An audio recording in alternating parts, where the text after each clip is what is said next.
touching the lives of local people every day.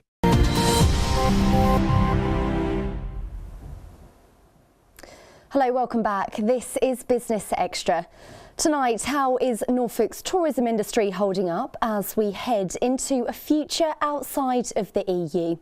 We've got a special report on our holiday economy, how confident the businesses who support it are feeling about the future.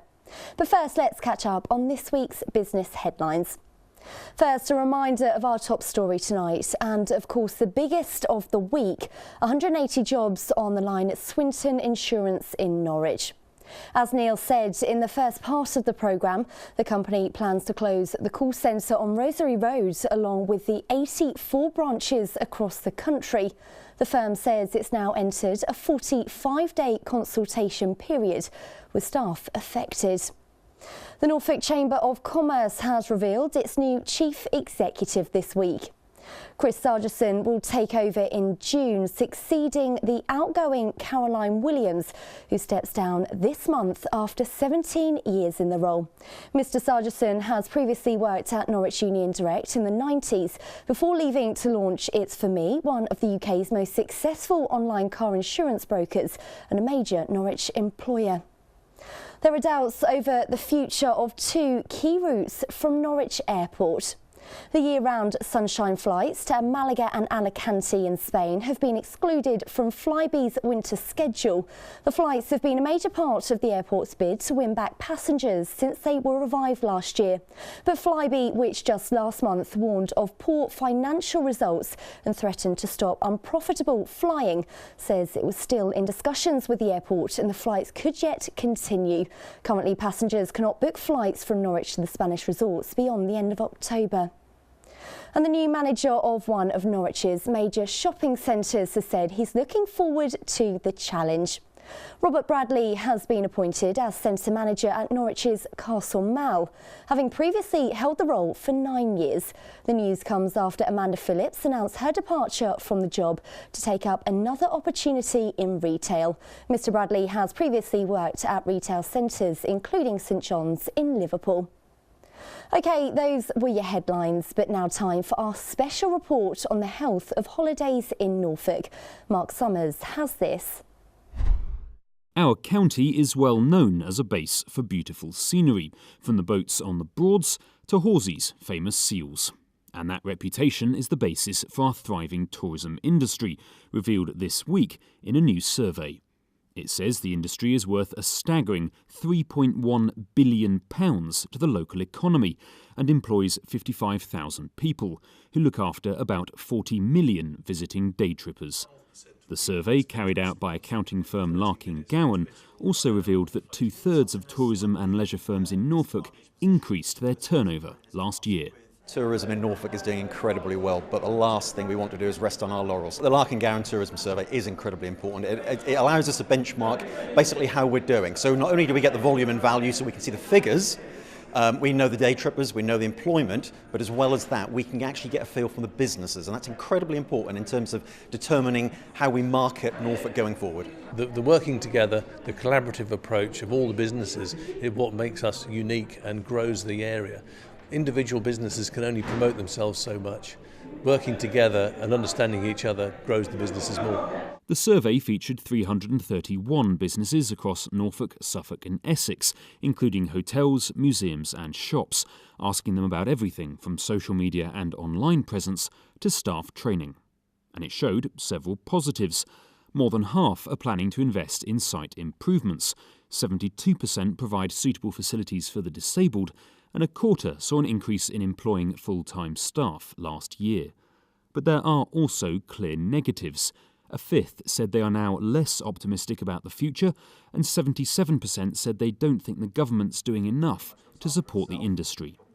That makes the work that Visit Norfolk does even more crucial, helping raise the profile of our county. What Visit Norfolk allows us to do as an entity is be the overarching umbrella for all of the county.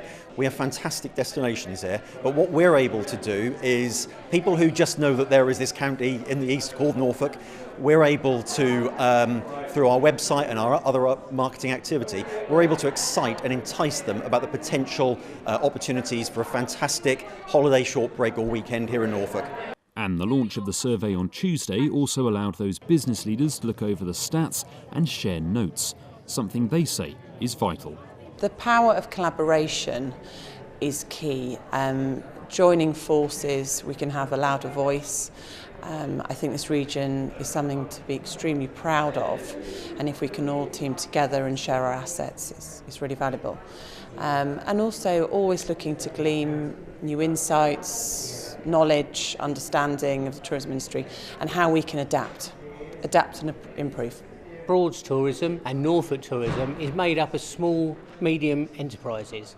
And I think everybody's hard at it, they're hard at the grindstone, in their own businesses. And this sort of survey gives us an opportunity to benchmark ourselves against the whole sector, which I think is really, really vital. It gives you a really good feel, especially when looking at other areas of the country and seeing how you're comparing, whether they're trends for the whole of the UK, and also within your sector. It's good to know what's going on and whether you are also following in the same direction, or if you're leading, or if you're doing something different. Nowadays, the best way for a business to be different is through how it uses the web and social media. Just over half of those involved in the survey are able to take bookings online, and almost 2/3 said social media was beneficial, with almost every business at least using Facebook.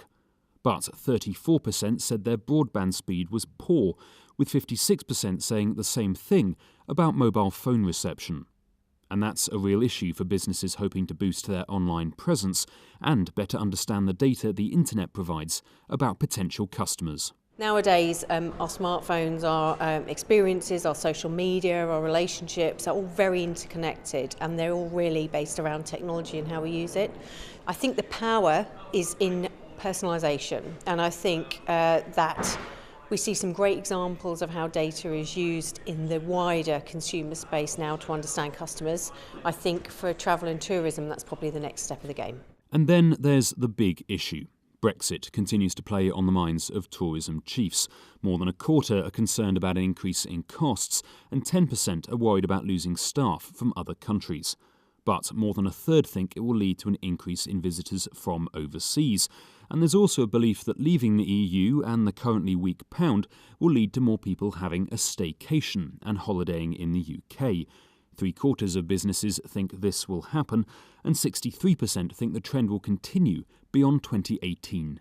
There have definitely been short-term benefits following the referendum last year. Obviously, with the lower value of the pound, that's not only encouraging overseas visitors, and we're seeing a lot more Dutch visitors here, and I think a lot of that is down to not only the low pound, but the marketing activity that we've been doing on the continent in the last year. But also, yes, it's more expensive for people to go abroad, so yeah, we're seeing a rise in staycations as well.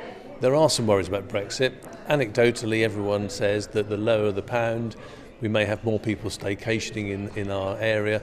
That is true, but there are also some worries. There are some price pressures that are going to come from it. There's going to be an issue regarding staffing, fuel costs, and we buy a lot of products from abroad. So those costs are going to have an impact and could squash some of the profits. Finally, there's the boost that many are hoping will come with a new Tom Hanks and Steven Spielberg miniseries telling the story of US airmen based in Norfolk during World War II. It's still not clear when it'll make it to air, but bosses hope it'll have a similar effect to Hanks and Spielberg's 2001 epic Band of Brothers, which led to a 40% increase in American visitors to the battlefields of Normandy. Bosses say it's part of the reason they're confident looking to the future. The tourism sector is incredibly robust. It's been invested into by a lot of people for a long time. They are protected against some of the movements that take place. The sector is very strong, it's growing and has continued to grow. There's a lot of investment that takes place. That keeps it fresh, and people will keep coming back if it's fresh and different every time. So that's the challenge. Keep Norfolk tourism thriving while keeping it vibrant and inviting, getting more people to visit the county and getting them to come back again and again. Mark Summers, Mustard TV, Norwich. OK, that's about all we've got time for tonight, but remember to drop us a line with your thoughts and your business stories. You can find us on Twitter at Mustard TV, and you can also get the latest news by subscribing to our YouTube channel. Business Extra will be back same time next week, but for now, thanks for watching and have a very good night.